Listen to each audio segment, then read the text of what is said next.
Ladies and gentlemen, boys and girls, prepare your ear holes for the best wrestling the hard-hitting wrestling show.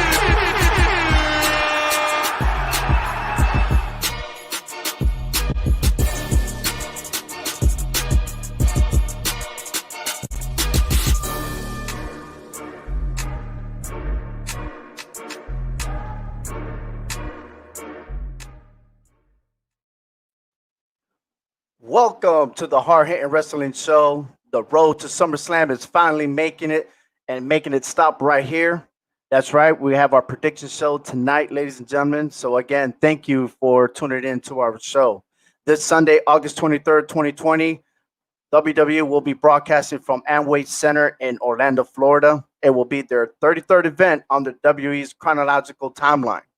The event originally was going on to take place at the TD Garden in Boston, Massachusetts. However, due to the coronavirus pandemic and strict regulations governed in the state, WWE was forced to conduct all their shows at the WWE Performance Center. The great news that came out this week, WWE has moved to Amway Center, making their first pay-per-view event outside the Performance Center since Extreme Rules in Philadelphia, Pennsylvania. Although there will be no fans physically in attendance, fans will instead be able to attend and be seen virtually on the LED boards in the venue through the new experience called the WWE Thunderdome. The link to the Thunderdome can be found on the website HHWShow.com and also WWE.com. The HHW crew will be with us shortly, but first, let me introduce my special guest, Tom Colohue. Tom Colohue. I hope I'm saying it right. Sorry if I messed up. He is a freelance pro wrestling journalist and reporter. He is a contributor to the Daily DDT, or DTT, excuse me. He's a senior journalist with Sportskeeda and is well respected in the wrestling community. From Liverpool, England, I am thrilled to have him on the show. Welcome, Tom. How are you? I'm very good. Thank you very much for having me. Would like to briefly say I'm from Blackpool rather than Liverpool.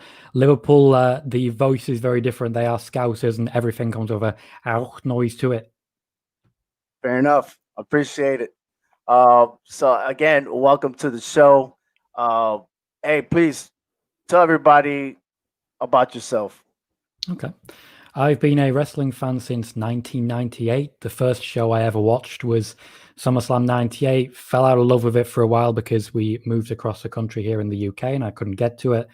And then one day had the WWE Network booted up on PS4 and here I am watching Seth Rollins backflip out of German suplexes and you just see the entrance of the Bray Wyatt or someone like that and you just get dragged right back into it. So I'm a writer for Daily DDT, which is on the Fansided Network, Sportskeeda, which is one of the biggest wrestling and sports websites in the world. Have been writing for a while for PW Torch, stopped that this year, but I'm very glad to come anywhere where they are appreciative and passionate about talking wrestling. Yeah. So growing up, did you ever find yourself wanting to be a writer for pro wrestling, or did you have any other hobbies or any, goals to become a writer? Well, it wasn't necessarily writing for pro wrestling that I wanted to do, but that seems to be where I've ended up. The idea of becoming a journalist was simply a way that I could make money doing what I love doing. And what I love doing, just by and large, is writing itself. I've been a writer since I was 6 years old. My dream, as it were, was to become a professional writer. And I did that when I was 19. That was when I got my first paid writing job. At that point, I've got to say I've been extremely lucky. Okay, what next? Well, the writing by and large wasn't making enough money, so why don't I try wrestling journalism, give that a go? Sat down, wrote out a 3-year plan, here I am. Outstanding. Hey, and congrats to your success. Thank you. You were mentioning some of the superstars that you first saw. Who is your actually favorite all-time wrestler? If it was all time, it would have to be Triple H. Firstly, I mentioned SummerSlam 98 being the first show I watched, the ladder match between Triple H and The Rock. He was a big baby face at the time. But in addition, just going forward, I've always found the bad guy so much more interesting. And it doesn't matter what you're talking about. If you're a Harry Potter fan, Voldemort is so much more interesting than Harry Potter. If you're a Doctor Who fan, the Daleks, the Master, so much more interesting. Doesn't matter what you're a fan of. I like the bad guy. I like writing the villain. So Triple H was always the perfect guy for that. All right, so who's your villain now in the current roster? Well, there aren't that many particularly strong villains at the moment, I've got to say. But if there's one clear heel, and this is definitely going to be something that's going to be an unpopular decision, but one person I love on the roster who just gets universal hatred is Baron Corbin. I love the guy. Yeah, I applaud you there. I mean, we could go back to the King of the Ring tournament. I told the HHW crew that he was going to win the tournament, and everyone turned their backs on me, and I was proving them wrong. So yeah, I like King Corbin. I just wish they did more with King Corbin now.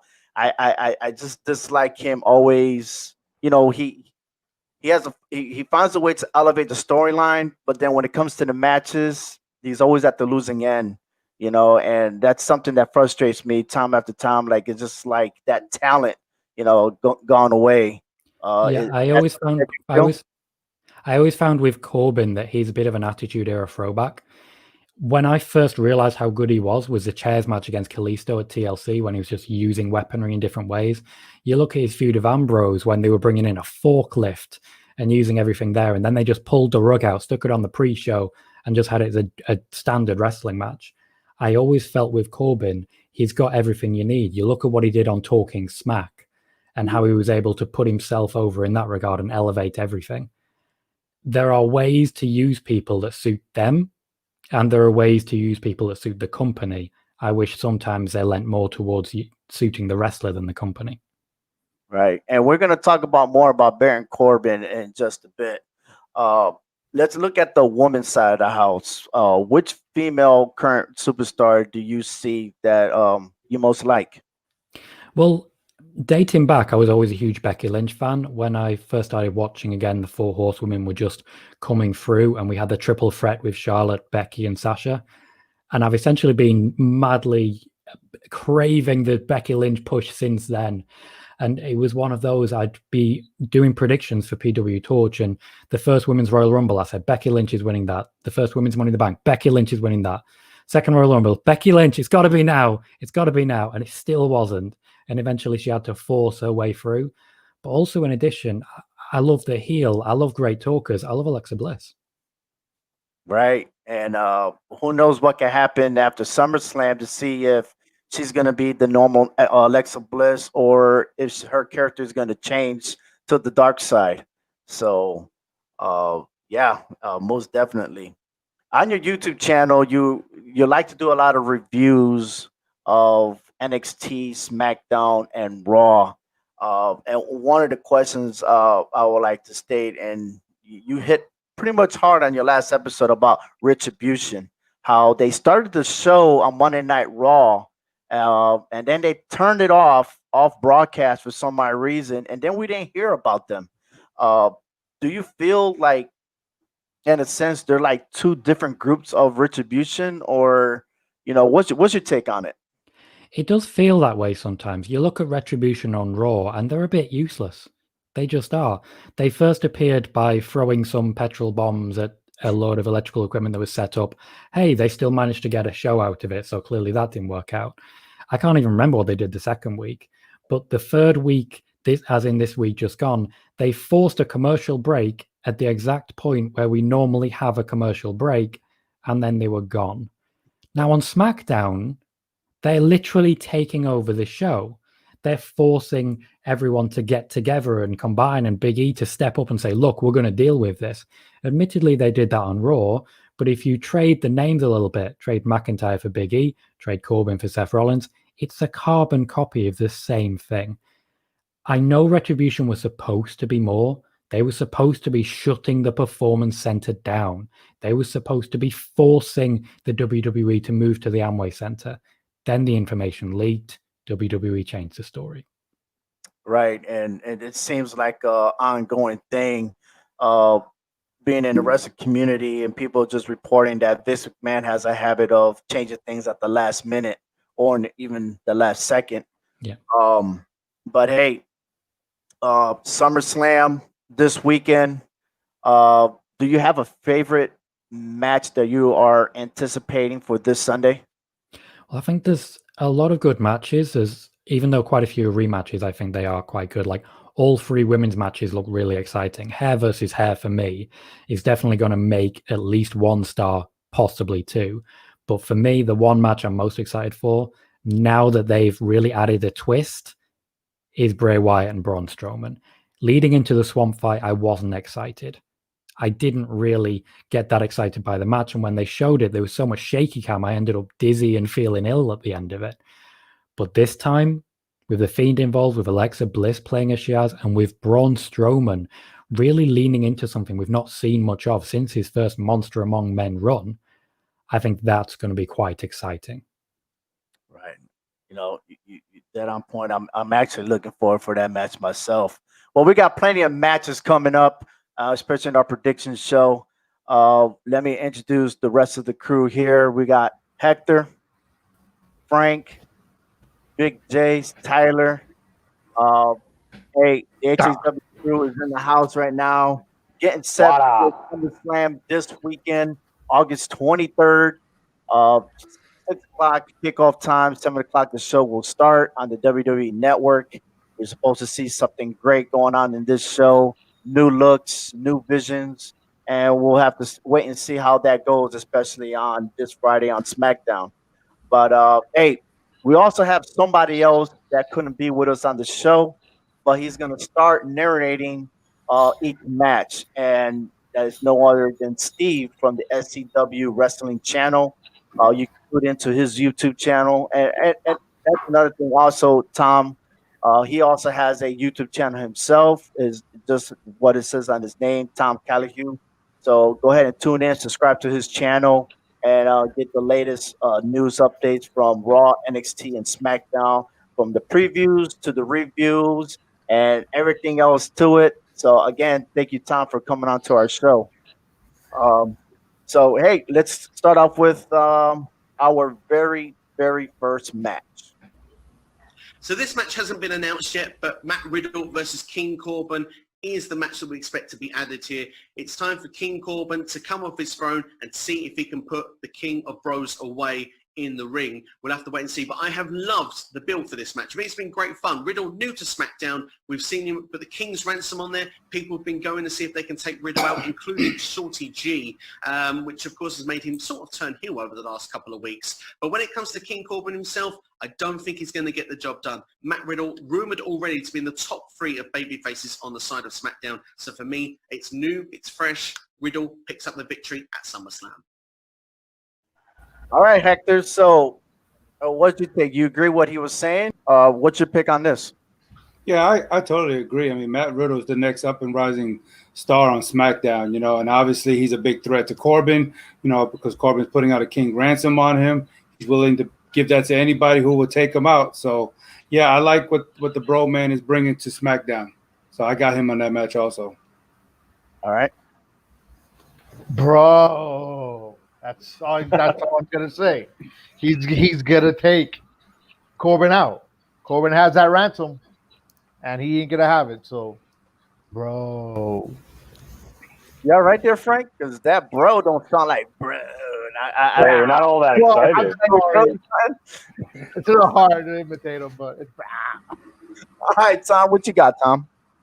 Well, wherever this match ends up, either announced for SummerSlam or Payback, which is a week after for some reason, one thing we can be certain of is Chad Gable, I will always call him Chad Gable, has been kind of useless so far. He's been bro-kicked 3 times in 2 weeks, and I don't know how that's even possible. So I can't say he's going to be too big a factor. Matt Riddle's just come in. Meanwhile, Baron Corbin's been doing the favors. He was looking to be in a feud of Otis before this. He's there to put people over. This has got to be Matt Riddle's time.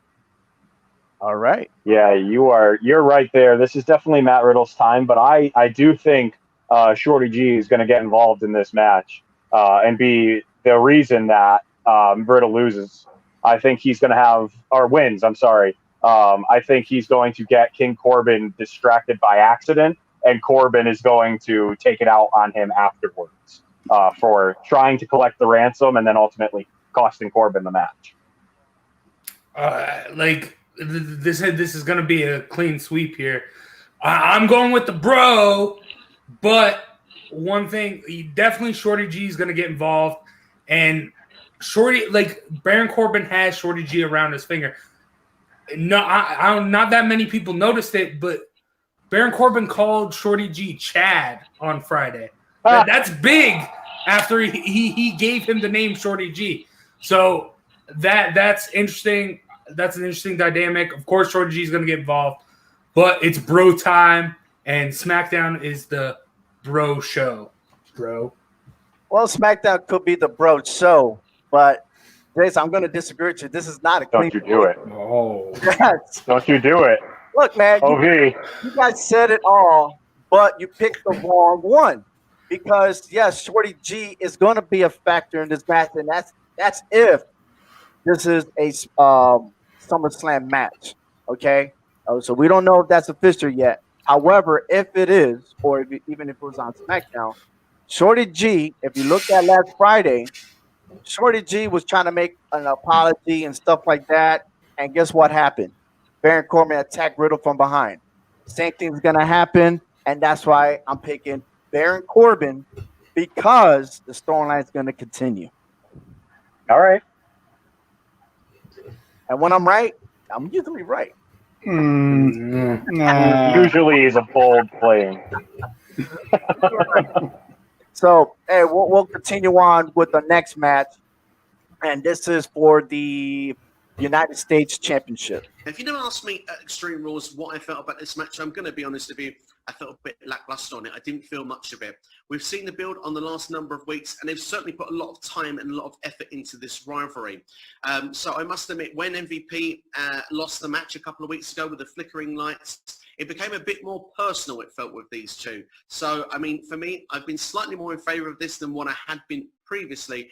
The question is, where does it go from here? The Hurt Business have actually had some momentum going into the pay-per-view. Although they have lost Bobby Lashley and Shelton Benjamin from being at ringside. They did win the six-man tag elimination match, and they got the best of Apollo on that point. For that reason alone, from the 50-50 booking style of things, even though Apollo was strong on the lead-up, he's looked weak going in at the finish. I expect him to walk away still United States champion. All right, so there you have it. So let me start this off and tell you that I believe that Cruz will retain the United States Championship.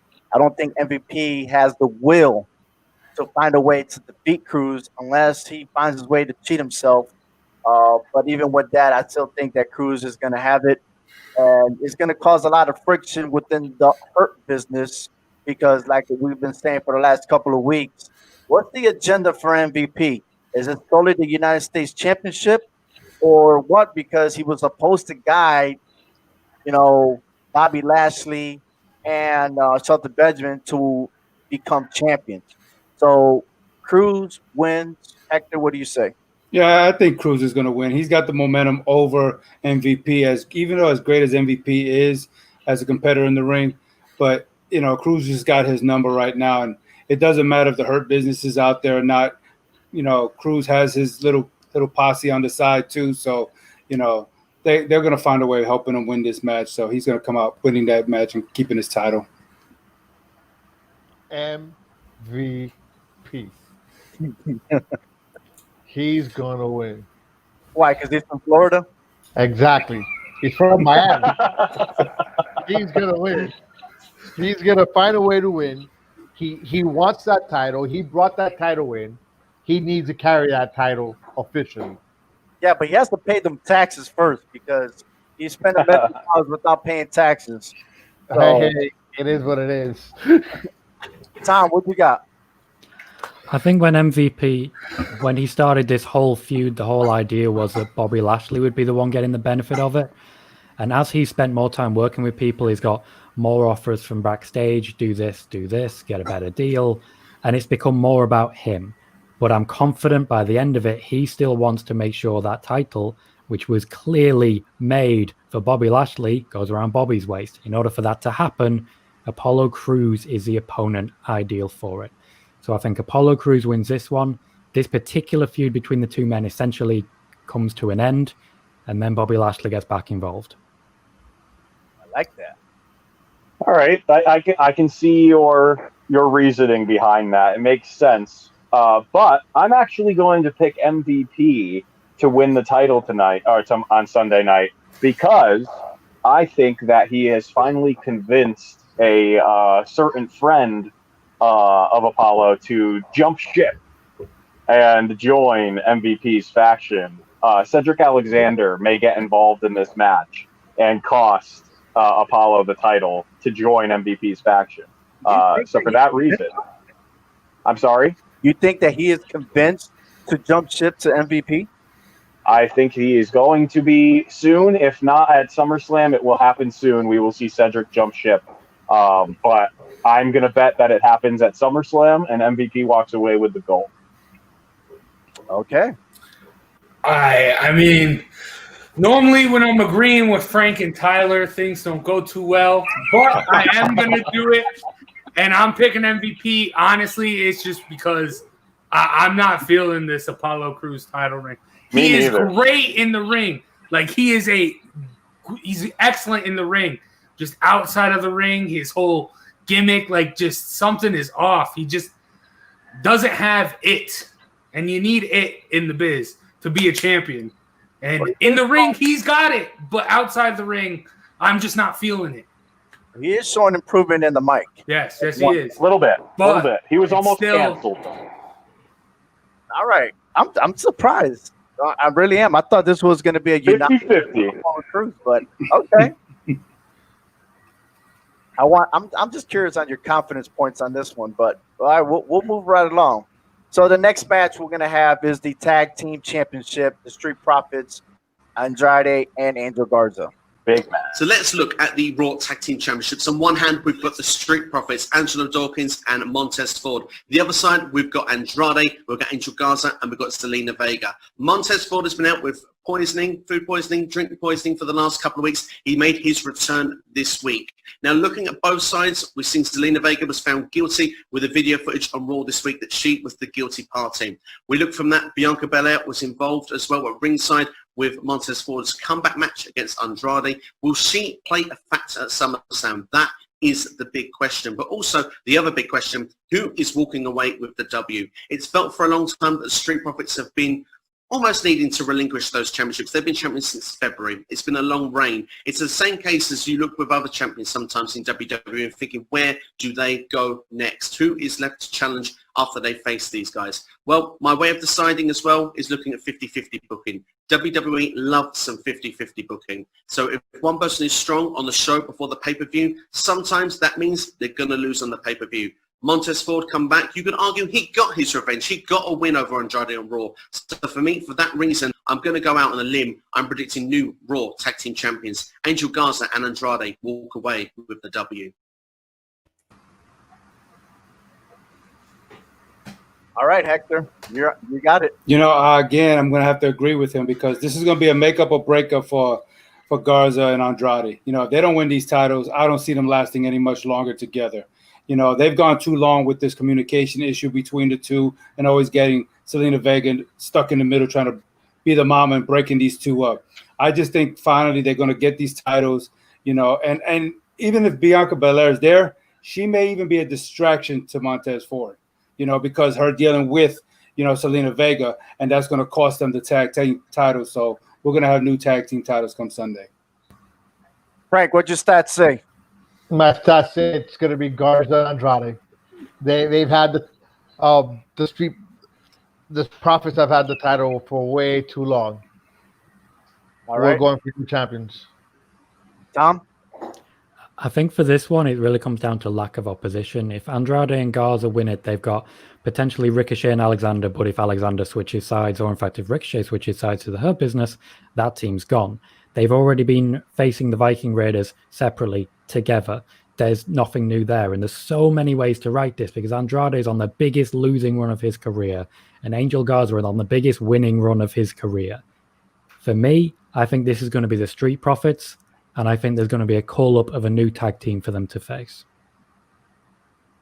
Yeah, Tom, I couldn't agree with you more. I agree the Street Profits are going to retain here because there's just not enough meshing connection between Garza and Andrade. And I agree full-heartedly with you that it's going to be a new tag team, probably from NXT, that comes up to take that title. And I would love to see it be the Undisputed Era.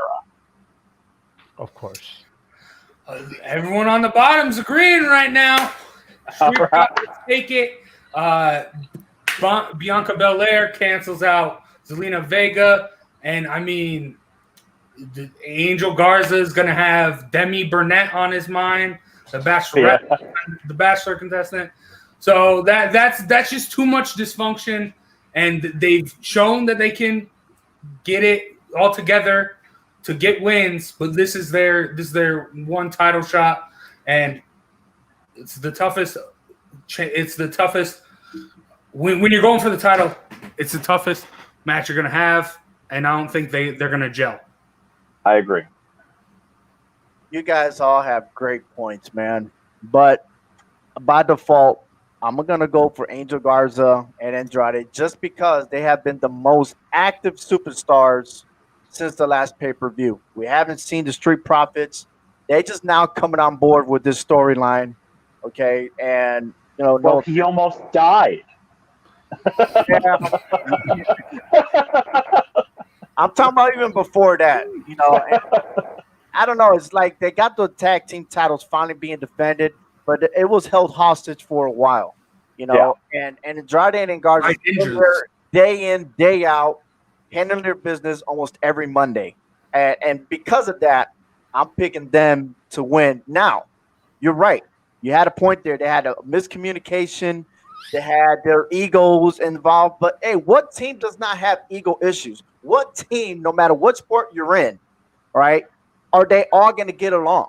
There's always going to have some friction. There's always something, up, down, whatever, drama. It doesn't matter. The point is, at the end of the day, are they going to be together and make it happen? And that's what we're going to see this Sunday at SummerSlam. Now, we're going to find out. What will happen in the future with Zelina Vega? Well, that's another story because if you look at it, Andrade was pretty much the only one that was surprised that Zelina Vega will ever do such a thing. Okay? If you look at that face reaction and stuff like that, look, Angel Garza was freaking out with the text message that he sent to Demi, whatever her name is, right? So he was like, delete whatever I sent you at 2 a.m, all right? Andrade is looking like, I don't know what's going on. And then there's Zelina Vega being guilty, and Bianca Belair called it. So, again, something's going to happen moving on forward, but I still believe that they're going to be tag team champions. All right, moving on to the next match. It's actually no, Seth Rollins and Dominik. Ooh. So looking at Seth Rollins versus the Dominik Mysterio. It's his first match, Dominik, and it's going to be in a street fight. Of course, Murphy will be in Seth's corner. Rey Mysterio, returning on Raw last night, is going to be in Dominik's corner. I feel that this is almost to even the odds a little bit. A street fight, expect the kendo sticks to come out to play. I think that this is going to be a solid match. In fact, don't sleep on this match. Dominik has done some great bumps. I've got a feeling this match could surprise a lot of people and could end up being the match of the night. I think that this is going to be a lot of fun and good viewing. I think that whatever happens here, I think we're going to come away and feeling really positive about the future of Dominik Mysterio. As for a result, I mean, it's the Monday Night Messiah. I think for here, you need to protect Seth Rollins. Even if someone does come in, maybe even Samoa Joe might help off the commentary table. Don't rule out if Joe is near coming return to ringside action at any time in the near future. But for me, I'm going to go for Seth Rollins purely because the Messiah can... I don't really want to see this feud dragged on longer, but at the same time, I think that you need to have... He's a strong heel. He needs to remain strong. It may be Dominik's first match, but Dominik can pick up a win against someone perhaps a bit lower in the card. Maybe a Murphy is a better way to get a first win. Seth here for me needs to take the W, and I think he's going to escape this. I think it's going to be a close call, but my main man, Seth Rollins, the Monday Night Messiah, is going to walk away with the Sunday night victory. And I concur with him. Whatever he just said, again, like I said, we talked earlier about it. I agree with them. I picked Seth Rollins for this match. Yeah, I got Seth Rollins too. I mean, Seth Rollins got himself in a situation where he has no limits in this match. And, Dominik is going to find out the hard way who you really messing with. Let's not forget that Seth Rollins has an impressive record at SummerSlam. I believe it's a 5-1 record. He's beaten some of the greatest superstars in the business. And for them to make him lose to Dominik, I don't think that's the right move if that's the way they go with it. But I do see the Messiah winning this match, and I think still Dominik is going to give a great performance, though, for his first match. It's going to be the Monday Night Messiah, man. Dominik is just way too green, to face up with the Monday Night Messiah. That he won't be able to keep up with him, regardless if he has Daddy on his side or whatnot or the other. It's been about a year now since someone first said to me, as kid Dominik, he's gonna be one of the best. Over a year then, they brought in Lance Storm specifically to train him. That didn't work out, but Ray's been training him on the side. I'm expecting very good things from Dominik, and I'm expecting him to lose this match, essentially do the favors, pay his dues, and more than anything, as many people as can appear and help out Dominik. And we know he's got so many people in his corner. I'm sure the plan is still very much to have a tag team match when it's Ray and Dominik, and that'll be the win. One-on-one, I think Seth is the right person to take it. Tom, we have been on the same page with many things tonight. I agree completely with what you're saying. Absolutely, I think Dominik can go. I think he's going to prove himself this Sunday.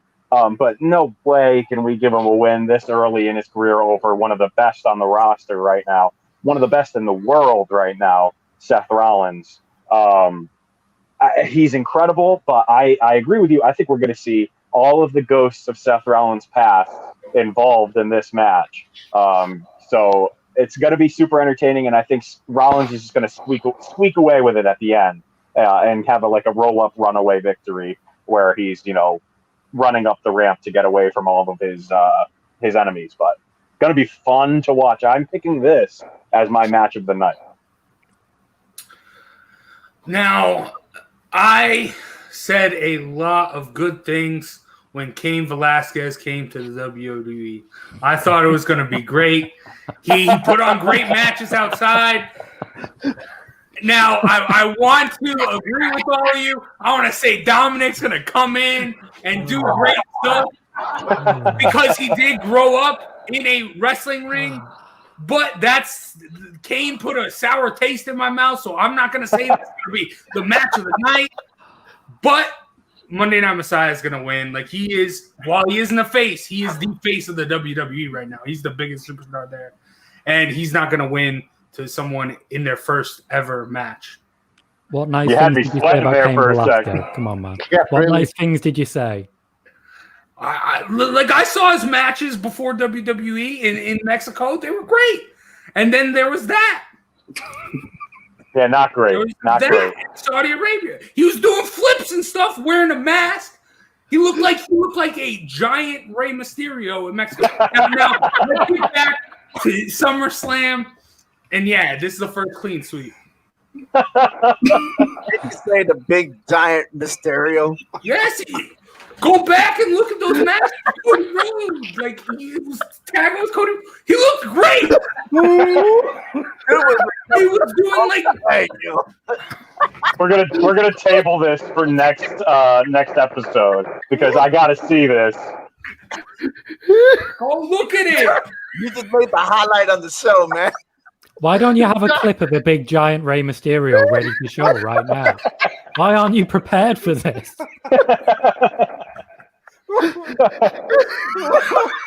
Yo, someone out there has to back me up on this. Let's keep going. We got other matches to do. He doesn't want to talk about it anymore. He does not want to talk about it anymore. Because I know I'm right. Well, there's one thing you're not going to be right of. Is you winning the title after this prediction show. So, oh god, we will see. That's right. So Big Jason is defending his title as he won Extreme Rules pay-per-view, and with his comment there, I think we need to strip him, relinquish his title just for those comments. But all right, let's move on to the next match with Sasha and Asuka. So, yeah, looking at Asuka versus Sasha Banks for the Raw Women's Championship is a match of the night candidate here. These two have already put out solid matches from the horror show or horrible show, depending how you want to look at it, and as well on Raw just recently. What we need here is a finalized match. We need a finish between these two. Now, the key thing is Asuka's second match of the night. She would have already faced Bayley earlier in the evening for the SmackDown Women's Championship. Now, talking with Ovi, I might take a page out of his book here. He did suggest on my channel just last week that perhaps both ladies could be losing their women's championships and Asuka could be the one to benefit. Would she become Asuka 2 belts? Maybe Asuka ne Barato, which is Japanese for the same thing. But at the same time, we have to wait and see. I think it's going to be a great match. I think this one is the harder one to tell of the two women's championship matches because if Asuka has one championship in the bag, then is she going to take away 2? Will Bayley be desperate to help Sasha keep the belt, or will there be professional jealousy in there? Maybe we're going to really start seeing the seeds of what happens with Bayley and Sasha Banks going forward. Then if they lose both championships, they've got the women's tag team titles only left in their arsenal. So it's a very difficult one. It's a balanced one. I am going to stick my neck out. And Ovi, you said it last week. I'm going with you here as well. I think Asuka walks away the Raw Women's Champion. I'm gonna tell you right now, I was surprised that Asuka won that battle royal on SmackDown. My top pick was Naomi. My second one was Tegan Nox. But having Asuka win that battle royal, that momentum, and then that storyline that's waiting in the future with her and Shayna Baszler, you know, like there's so much that can happen here. But I'm gonna go with my decision. I am going for Asuka, and this match could be the second towards the last. It could be the 7th match of the night. But remember this. The motto of SummerSlam is you'll never see it coming. Okay? So there's something that's going to happen in this match that Asuka's going to win and become 2-belt Empress. Nobody's ready for Asuka. Nobody. You know, I was kind of torn between this, between Banks and Asuka. I really have been going back and forth with this, and this to me was the toughest one for me to make a pick with, you know, because, you know, you got a valid point there with Asuka, you know, having 2 belts, you know, to become the next man, I guess you want to say. But I'm going to stick my neck out and say that Banks is going to find a way of winning this match. I know we got Baszler, we got Nia Jax going on. There's a lot going on there on Raw, and I just think that Banks will fit better in that mix with them two than Asuka would. I think Asuka winning that Battle Royal is more focused on Bayley than getting that belt back from Banks. So I'm sticking my neck out on this one, and I'm going for Sasha Banks to win this match. Woo! All right. Wow. Look, I've been up and down. I've always said it 100 times. I've said it forever. I love Sasha Banks. That's my girl. But I think the women titles, or these women with the titles, have been 2 titles at a time. So I think Asuka's going to beat Banks. It's her second match. You know, she's going to win it. Okay. I do agree that this is probably the hardest match on the whole card to predict. It's a really difficult one, and certainly it seems a lot less cut and dry than the match with Bayley. We know when the match is going to happen. We know how that plays into everything else going on, but particularly the women's title scene on Raw has been rewritten about 15 times in the last month. It is one thing that is nowhere close to being set in stone. It could change literally 2 minutes before they go out there. It could change in the middle of the match. What I see happening is something I don't want to happen, but is something I think will happen, and that is that Sasha Banks will retain. And I suspect we're going to end up having a rematch a week later, because I think if there's one thing we're going to see, it's a rematch to this rematch, which is a rematch of the rematch before the original match. And it's one of those wonderful things where we'll get great matches and ridiculous finishes. Sasha Banks has never beaten Asuka. She didn't beat her for the title at Extreme Rules. She didn't beat her for the title in the next match because you're supposed to have a champion's advantage. This is Stephanie McMahon's fault. That's what I see happening, because if there's one crazy thing that happens in the WWE, so we're going to get Sasha Banks against Stephanie. Oh, I'd love to see that. But I love Stephanie McMahon, so I'm very biased. But I think this is Asuka's Daniel Bryan WrestleMania moment. I don't think there's a reason to have both of these matches if Asuka is not going to win both belts at SummerSlam. So I am picking Asuka to beat Sasha Banks. And I think that this could be the second to last match. So this will be the women's main event. And I think that she is going to be victorious. All right. I too am going with Sasha Banks. But I'm gonna wait till we get to the Bayley versus Asuka pick to explain my whole conspiracy theory. So I'm just going with Sasha Banks. Well, let me counterattack on one comment. There's only one set match for Payback for the following week, and that is the women's tag team belts will be on the line. The question is who will be their opponents, and we may find out this Friday. But if there's anyone that I could see happening with this soap opera going like all which way direction, I could actually see Asuka and Shayna Baszler becoming tag team champions. I can actually see it. I hate that. Tegan Nox and Shotzi Blackheart, because I think out of all the women division, I think those two actually click with one another.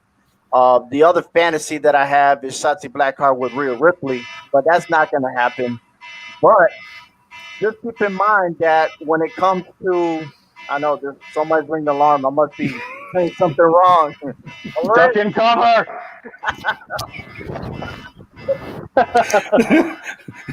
However, just keep in mind that something big is going to happen. I think Shayna Baszler is the one that you'll never see it coming. Or could we see Kairi Sane do something? No. Kairi Sane is still there, and she could wrestle outside of contract. She is still in Orlando. No way. She's already said goodbye. She's given her goodbye. I hate it. It's like what they did with what's his name in the cruiserweight. I hated that. Mm-hmm.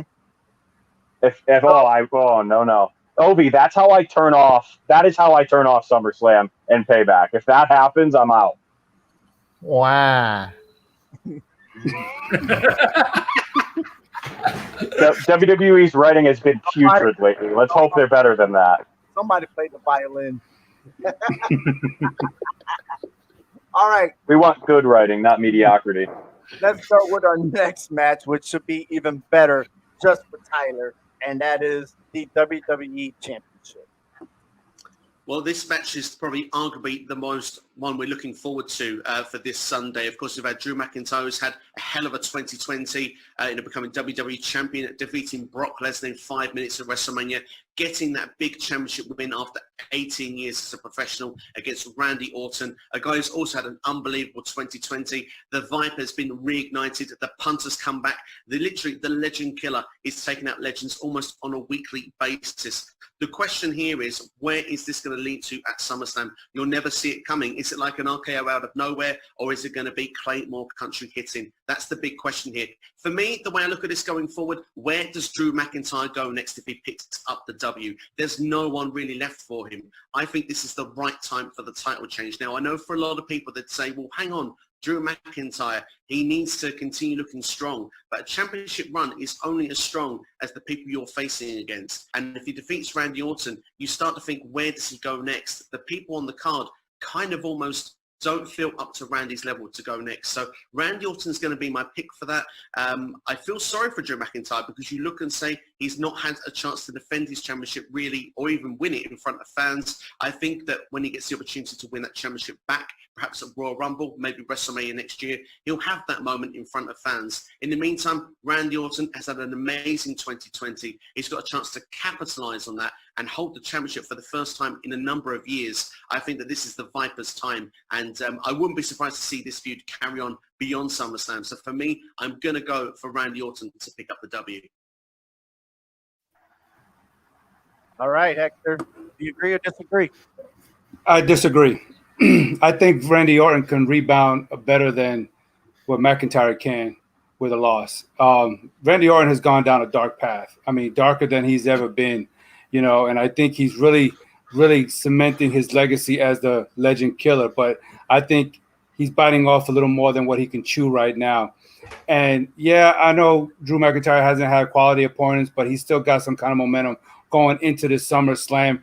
And I think it's still going to be a great match. I think Randy Orton is going to, again, pull out, you know, the best out of Drew McIntyre. But at the end of it, I think McIntyre wins with a Claymore.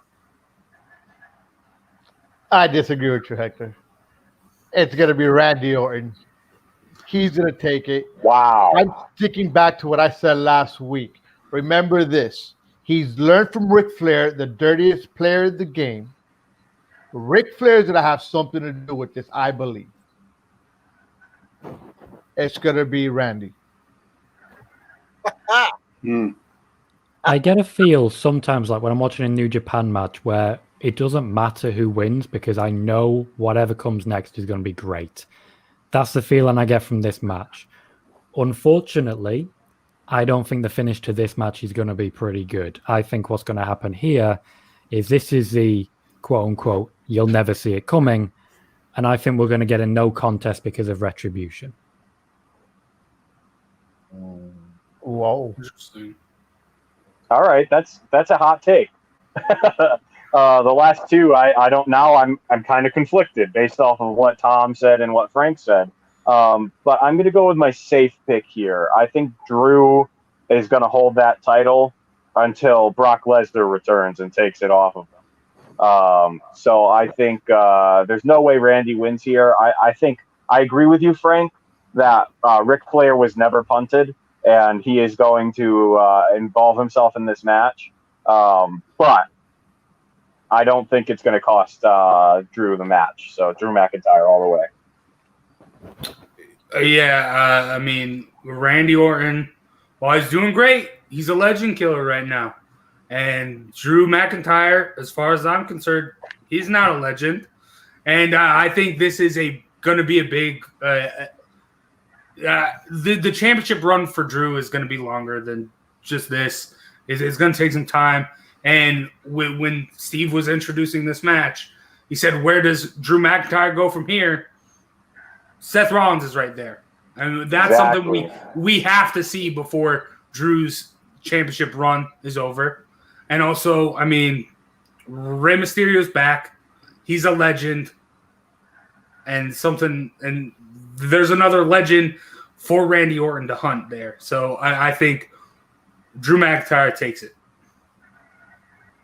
Everyone here got their valid points. The hottest superstar right now is Randy Orton. He really is. I think Drew is a stalemate right now. That little bully and the way, I don't know, it's just his charisma, his thing. I think the crowd is what's missing here, and that's why I'm not really feeling Drew right now. No offense, but at the same time, what's wrong with Drew losing the title and then later on getting it back? I mean, look at these other superstars like John Cena, Triple H, Randy Orton himself, who's seeking to be a 14-time champion. Drew McIntyre is his first time. It's okay to lose the title and have him bounce back and get that title back. And that's why I picked Randy Orton. And before we move on to the next one, Tom, I know you said it was no contest, but should there be a finish, who do you pick? Should there be a finish, I would go Drew McIntyre so that they could have a rematch at Payback. And I do believe that there will be a rematch within them two at Payback, guaranteed. All right, let's move on to the next match right here. And it's Jace's favorite. And here we go.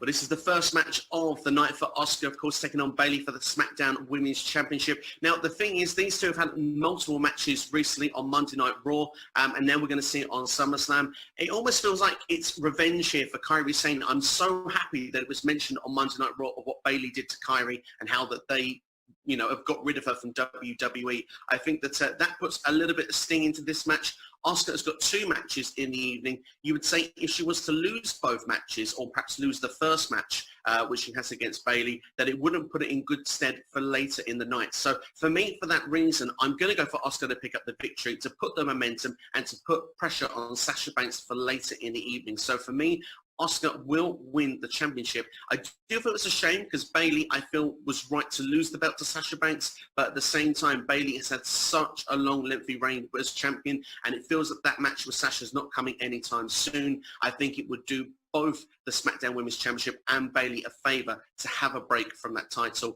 What happens next with Asuka? Time will tell, but I'm going to go for Asuka to walk away as SmackDown Women's Champion. The only thing that I could see in this match, and being that it's going to be the first one on the show, is the fact that look at Daniel Bryan, look at every other superstars that have 2 matches, or Lynch. She may end up having a leg injury. She'll limp her way to the match with Sasha Banks. Thank you. And maybe that's why Sasha Banks may have an advantage. But I'm still going to go with my pick. I still pick Asuka to win. I got Asuka winning this match. Yeah, I think she's getting one of the biggest pushes in her career since joining the main roster back at 17. You know what I'm saying? So, to have this double title and starting it off with Bayley, and I think that's what the main reason why she won that Battle Royal is to take that title away from Bayley and end this long reign of hers. She had a great run with this title, and I think it comes to an end on Sunday. Yep, I agree. It's going to be Asuka. Bayley's had the title for I don't know how many days now. I lost count, 300 some days. She's had a great run, but I think it's time to see someone else with her with that title. I don't think Bayley's going to be champion much longer, but I don't think Asuka's the one to take it off her. I think there's a better choice in the SmackDown locker room.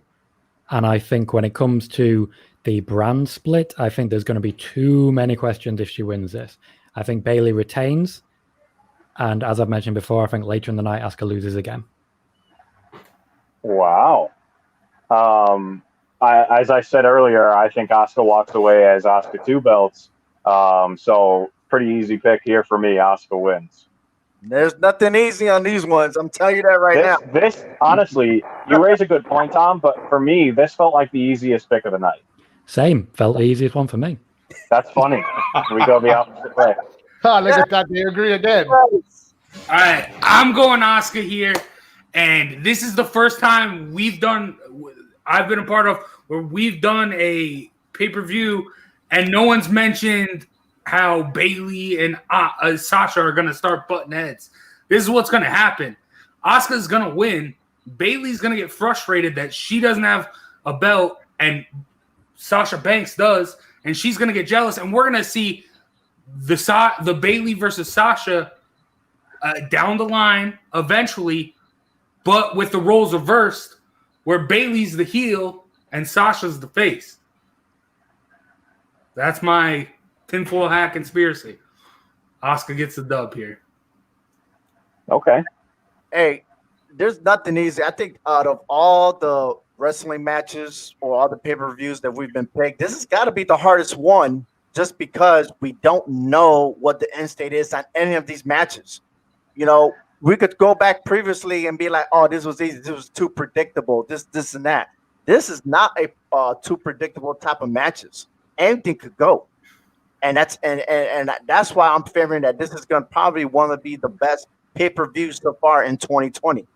Oh, hands down. I'll give it to WWE on this one. I'm having a hard time picking most of the matches this time around. So I will applaud them in that aspect. This is not been an easy one.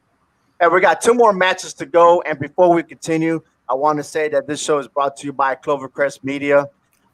Hey, if you are interested in starting your own podcast, please visit www.clovercrestmedia.com to get started. Also, Tyler Bard is also the host of his AEW show. that is called Crossum Wrestling Entertainment. Go right ahead.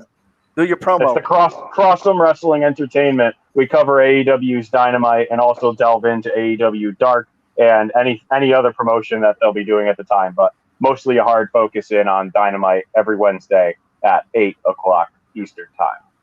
And those of you guys that are football fans, tune in to All Four Downs. That's right. You can follow them on Twitter, Facebook, and on YouTube. All Four Downs is happening every Wednesday night at 8 o'clock Eastern Time. And now we're moving on to hair versus hair match. So get your clippers ready. So let's talk about what's been my favourite rivalry of 2020. Now, a lot of people would go a bit shocked by that, but it's Mandy Rose against Sonya Deville. Hair versus hair. A stipulation that I'm not in favour of. I've never really liked hair versus hair. But it's got to reveal that pure jealousy of being, pushed aside by Mandy Rose. She has owned every opportunity with great promo work and every step of the way. She's picked up 2 solid one-on-one victories against Mandy Rose as well. Mandy Rose has held her own as well. She's played the babyface role very well. And this last Friday on SmackDown, she sent out an unbelievable promo. They had a great backstage heat a couple of weeks ago where Sonya Deville attacked her while she was doing sort of makeup at the table, and we saw the scissors come out. Mandy Rose has a new look going into SummerSlam, arguably the soccer mum look, you could say, but still, I think it works, and I think she'll be keeping that look going forward because Sonya Deville has had every victory so far, and the victory that Deville wants the most, the hair versus hair, this is the one she's going to lose. I think Sonya Deville is going to be the one losing her hair here. I think that she'll be able to pull it off as well as a look. I think she can play into a gimmick with her character work she's been doing and evolving into 2020. I think that this is actually going to be something that, weirdly enough, like Kurt Angle did in 2002, she's going to make it work to her advantage, and it's going to push her up the pecking order. Watch this space. Sonya Deville will have a great 2020 from here on out. But looking for SummerSlam, I'm going for Mandy Rose to pick up the win. I got Mandy Rose. Yeah, I got Mandy Rose. I think Sonya Deville is going to look like me at the end of Sunday night. So I got Mandy Rose. That's nothing else said. I think the next SmackDown Women's Champion is Mandy Rose. I think this is the start of it. I think Sonya Deville will get even more of a push out of this because it's a huge moment for her as well. So, yeah, Mandy Rose. Yeah, Mandy Rose. This is going to be a big win for her, and I think it is about time we get her into a title push. So let's see. Let's get this big win here, and I'd love to see Sonya go too, but hopefully in the brand split, these two can separate. I love Mandy Rose way too much to not pick her, and Otis's lovely little peach is going to get the dub. Well, hey, on a serious note, we wanted to be thankful that Sonya Deville is A-OK. Those of you that didn't read the HHW show or actually the media and social media, there was an intruder that went in her home. The individual got arrested. His intent was to do harm to Sonya Deville. Luckily, her and whoever else was at the home were able to leave and call 911, and that person is arrested and is in jail with a date to be determined of how long he will be in jail. Hopefully he's there for life. So for everyone, make sure you lock your doors when you go to sleep, secure everything, and that way no one was trying to. Make sure you got an alarm, man, because, hey, they woke up because of the alarm and they reacted, and we will have Sonya Deville this Sunday versus Mandy Rose. And on to the last match, which I believe is the main event of SummerSlam. Well, talking about the Fiend, Bray Wyatt and Braun Strowman, for me, this has been a rivalry that's gone on for a long time. And I think we are getting near where we need to start feeling a result. But we've been building quite nicely with this feud, with the case that we've had a change of Bray Wyatt throughout the process. Looking now that we have the Fiend coming in at SummerSlam, this looks like that it would be the right time to change the championship over. I was convinced for a long time that the Fiend was going over in this match until we saw Braun Strowman come back last week from the swamp, and of course with a new look. I thought he was in the hair versus hair match, being brutally honest, but still a nice change in look for him, a nice evolvement of the character, and we've got a few questions that come from that. Is Braun Strowman now actually going to become the monster that we once knew, and we're going to have him back again? If so, he becomes a credible challenge to the Fiend once again. If you look from the standpoint of Alexa Bliss, is she someone that's going to be now possessed via what's happened with the Fiend and her interactions? Will she cost Braun Strowman the championship? What's going to happen? It's literally one of those matches that I feel is the least predictable on the entire card. But if I'm going to have to stick my neck out and make a prediction, I'm going to stick with the original one, which will be the Fiend. I think that he, this situation, would be beneficial to win the Universal Championship. But one thing's for sure, I think that if one match is going to have a screwy finish and you'll never see it coming, that leads to the next week of Payback, this is the match that I think will have the screwy finish, if there's going to be one. And I wouldn't be surprised to see this being a last man standing match next week, if I'm being brutally honest. But if I had to make a prediction, I'm going to turn around and say the Fiend for this particular video. And I believe that Alexa Bliss may join the dark side. I don't want to see her as Sister Abigail, but I think that a dark side could be on the way for her, and that could progress this storyline even further. All right, Hector. Agree or disagree? Oh man, I really had a hard one with this one too. But I'm gonna agree with him. But I'm gonna add to this and say we're gonna see a double reverse here.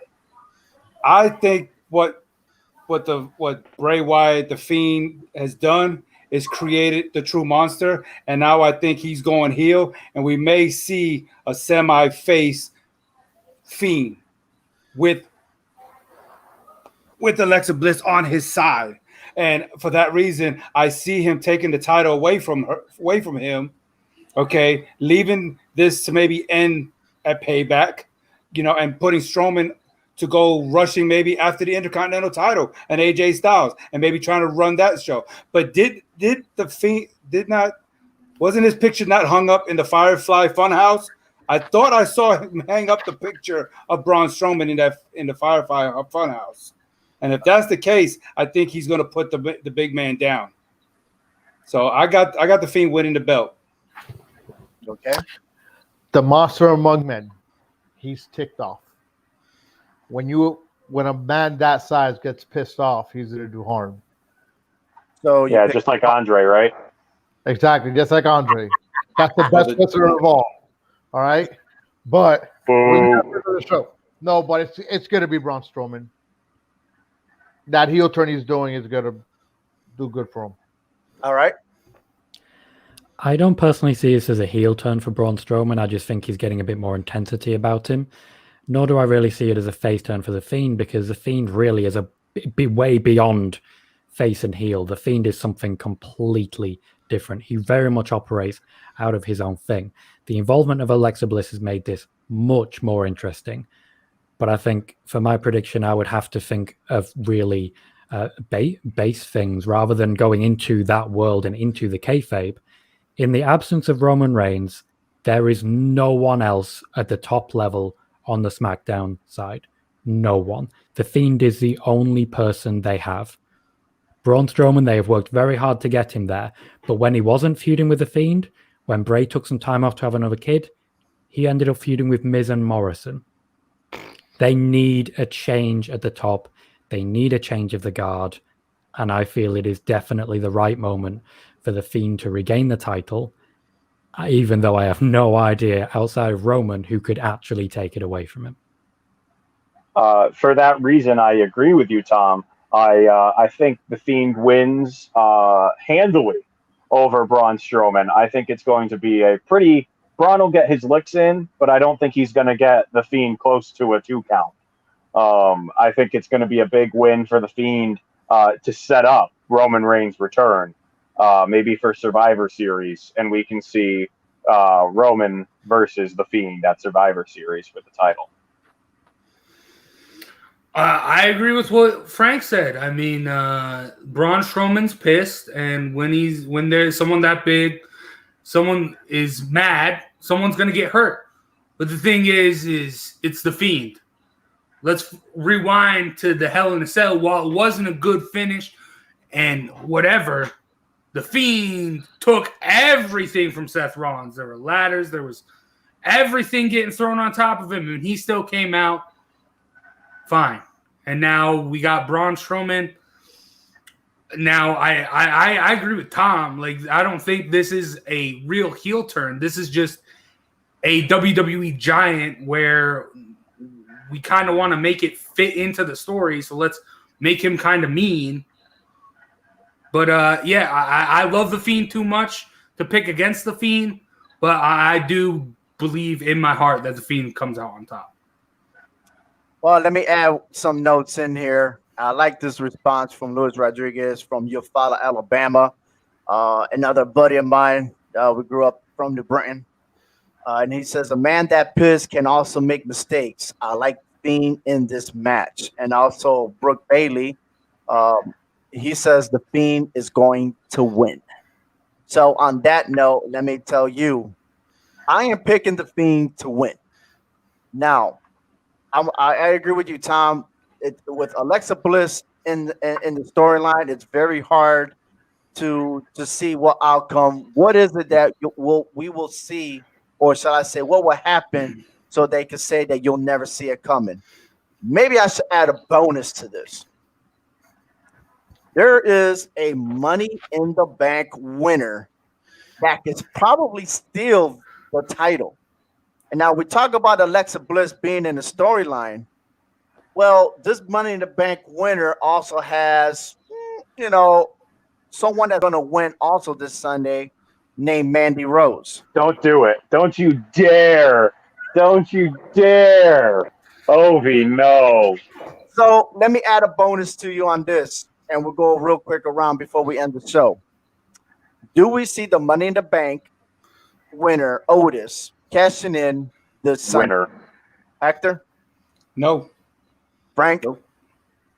If he cashes in, he's going to lose. Tom? Otis has no chance anywhere near the Fiend. Keep him as far away as possible. He does not cash in. Tyler? God, no. God, no. Jace? If it were to happen, I'd be Daniel Bryan going, yes, yes, yes on my couch, but it's not going to happen.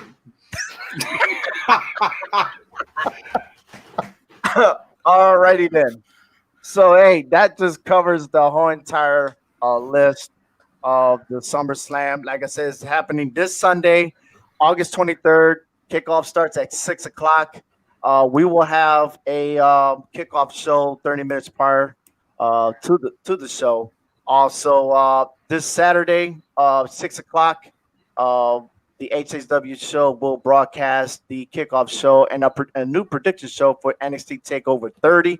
That's happening also. So this is a big weekend. We also know the change of schedule for AEW. That's also going to be happening at 6 o'clock this Saturday. I know Tyler Barr is going to be tuning into that show. Curveball. So there's so much pro wrestling happening this weekend. And I mean, it can't get better than this for this weekend, and especially towards the end of summer before everyone starts going back to school. So by all means, hey guys, thank you so much. Tom, thank you for being in our show. Thank you. Stand by. Yes, please stand by real quick. And for all the listeners, again, thank you for watching the HHW show. It's pretty remarkable. We're getting hot and heavy for this weekend, so please stay tuned to our kickoff show. Again, we're brought to you by Clovercrest Media. There are over 20 podcasts going on with Clovercrest Media with different topics and everything else between sports, politics, everything, anything you could think, even crime, which is a hot topic that's going on in the podcast. So by all means, visit clovercrestmedia.com to know more. On behalf of everybody from the HHW crew, Tom, and especially a special thanks to Steve from SCW Wrestling Channel, I'm Movie Muniz. Good night, everyone, and thank you for watching the Hard Hitting Wrestling Show. Visit the HHWShow.com sportscast where you can find all the news, rumors, updates, and predictions from the Hard Hitting Wrestling Show, all 4 downs, join about the G-Men, and keys to the city. If you ever want to do a podcast, this is the place to do it. Starting at $15 a month, you can get unlimited hosting and $50 a month for the full package. Visit CloverCrestMedia.com for more information. A big thank you to the StreamYard for their fine streaming service. On behalf of HHW crew, I am Obi Muniz. Thank you for listening to the Hard Hitting Wrestling Show.